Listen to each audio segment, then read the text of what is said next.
የልጅህን በረከት ለልጅ ያረጋሉ። አንዳንድ ሰዎች የልጅን ዕውቀት ምን ያረጋሉ? ለልጆቻቸው ዕውቀት ያረጋሉ። እንደዚህ የሚሰሩ ሰዎች አሉ። አሁን እኛ የሷን ማንነት የሷን ዕውቀት ወስዶ ለልጇ ያረጋችውን ከሷ ወስደን ለልጅ ያረጋል።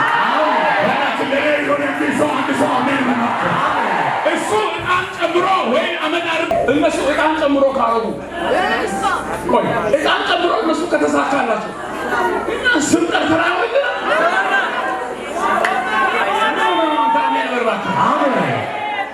አሜን ና ምድር የሰራ ደጋትና ስራው ተለይ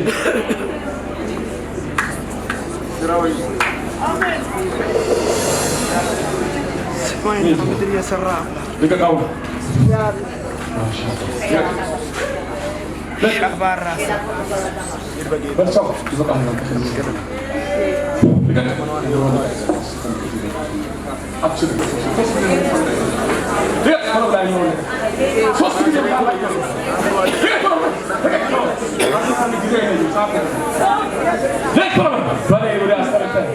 አንተ ወደ የሷን በረከት የሷን ማንነት ወስደህ ለልጇ ለመስጠት ለእናቷ አነዘ በሚባል ሀገር ላይ አሰርተ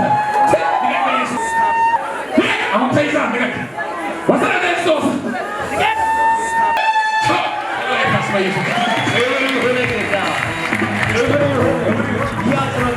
ገቡት ይባላልች እና የዛሬ ሳምንት ያው እዚህ የነበራችሁን ሰዎች ታውቃላችሁ።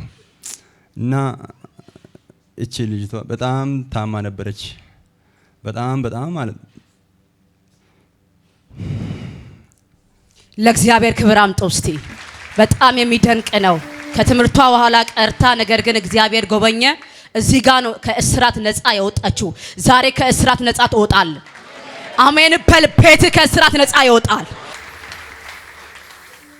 እና በጣም ታማ ነበረች። ሐኪም ቤት ስንወስድ እዛ ባሌ ሆስፒታል ላይ ስናስገባ ምንም በሽታ የለም አሉ።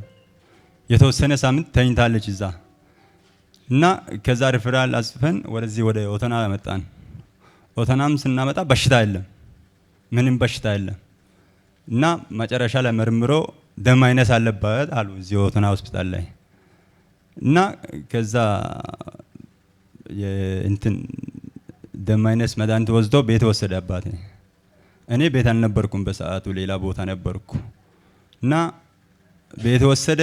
ሲወስደም ከሄደ በኋላ ራሴ ላይ ብያ ይንቀሳቀሳል፣ ይራመዳል ትላለች፣ ያመኛል ትላለች፣ ትጨዋለች፣ ቤት ማታ ታለቅሳለች፣ አንተኛም። እና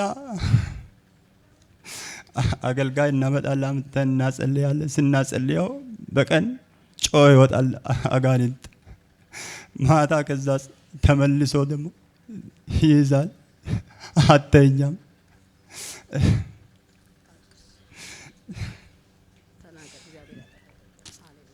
እና ከዛ ዛሬ ሳምንት አምኜ ወደዚህ ይዤ መጣው። ዛሬ ሳምንት ማለት ነው አመጣው። እግዚአብሔር ይመስገን። በእግዚአብሔር ባሪያ ቆሞ እግዚአብሔር አገኘ።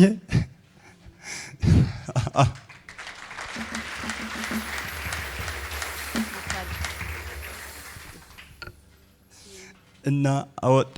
መንፈሱ ጮኸ። ካህናዜ ነው አለ። እኛ ቤተሰቦቹ የመጡ ካህናዜ ነው የመጡ። እና እዛ አናዜ ላይ በጣም ከባድ ጦንቃይ ነበረ።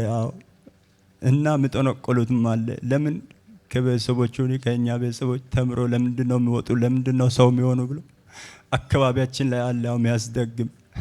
እና የዚች ልጅ ዳብተራውን ወስዶ እዛ እኛ ጋር መሬት ላይ ወስዶ ያሰራል።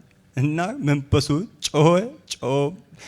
እኛ ይዘን ስንመጣ ማለት ነው እግዚአብሔር በእግሩ አይደለም ተራምዳ ይመጣ። እንደዚህ እኔና ታላቅ ወንድም ነበርን። እሱ በዛ በኩል እኔ በዚህ በኩል አስደግፈን እንደዚህ ይዘን መጣን። ግን እግዚአብሔር ባሪያው በኩል እግዚአብሔር ቆሞ ፈወሰ። መንፈሱ 3 ጊዜ ጮኸ፣ ወጣ። ከዛን ቀን ጀምራ ዳነች።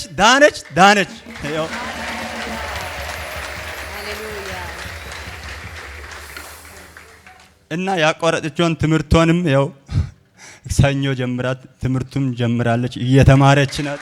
እልልታ ያላችሁ እልልታ፣ ጭብጨባ ያላችሁ ጭብጨባ። አስቸግራለሁ። እናቶች ሁሉ በእልልታ። ከእስራት መፈታት ምን እንደሆነ እናውቃለን። አንድ ሰው በእስራት ነው ማለት በጣም ከባድ ነገር ነው። ስምሽ ማን ነው?